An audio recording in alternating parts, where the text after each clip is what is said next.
High in the mountains of southwestern China, where clouds move below the villages, life follows a different set of rules. Air is thinner, land is limited, and distance is not measured in kilometers, but in effort. For the Monpa people, survival is not about expanding outward. It is about working within constraints. This is the story of a people who learn to build life in a place where every decision carries weight. The Monpa people live in high-altitude regions of Tibet and southern China, particularly in areas near the Himalayas. Their environment is defined by steep terrain, limited farmland, and difficult transportation. Historically, Monpa communities relied on a combination of mountain agriculture, animal husbandry, and trade. Because land suitable for farming is scarce, cultivation must be managed carefully. Crops are selected based on altitude and climate. Growing seasons are short, and weather conditions can change quickly. This limits both output and flexibility. As a result, Monpa society developed systems that prioritize stability over expansion.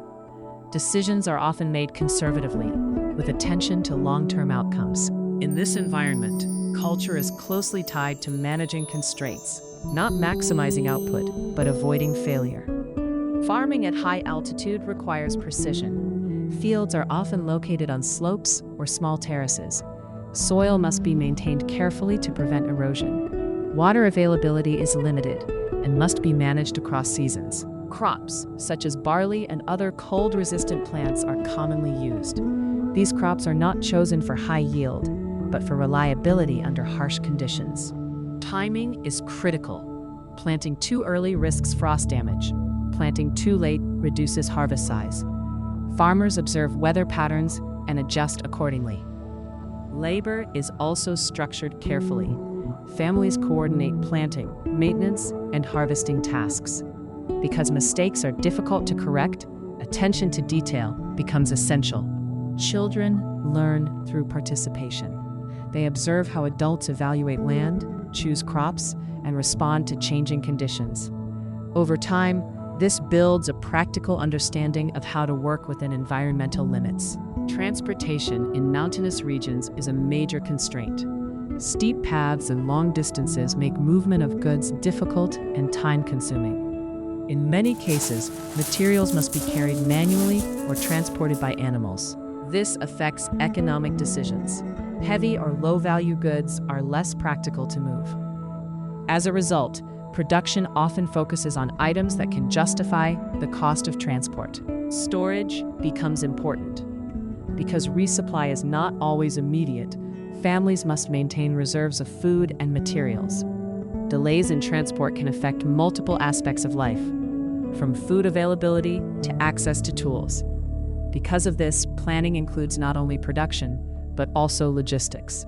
In this environment, efficiency is not about speed. It is about minimizing unnecessary movement. For the Monpa people, religion plays a practical role in daily life. Monpa communities are closely connected to Tibetan Buddhism. Rituals, calendars, and spiritual practices influence how time is organized and how decisions are made. From an elder's perspective, religious practices help structure uncertainty. They provide guidelines for timing, behavior, and community coordination. Elders emphasize that these practices are not separate from daily work. They influence when to begin tasks, how to approach risk, and how to respond to unexpected events. What they pass down is not only belief, but a way of organizing decisions under uncertainty. Tashi is a Monpa man in his early 30s. He lives in a mountain village where his family has practiced agriculture and small-scale trade for generations. As a child, Tashi learned how to work on terraced fields, care for animals, and assist in transporting goods across mountain paths. These tasks required effort, but they built familiarity with the environment. Later, Tashi spent time outside the region, experiencing life in areas with easier access to resources and transportation. When he returned, he began combining traditional practices with new approaches. He still farms and manages livestock, but he also participates in small-scale trade, selecting goods that can be transported efficiently. He plans his work carefully. He considers weather conditions, transport time, and resource availability before making decisions. For Tashi, tradition is not static. It is a system that can be adjusted as long as its logic is preserved. Modern infrastructure has improved access in some Monpa regions, but environmental limits remain. High altitude, difficult terrain, and variable weather continue to shape economic possibilities. Large-scale production is often impractical.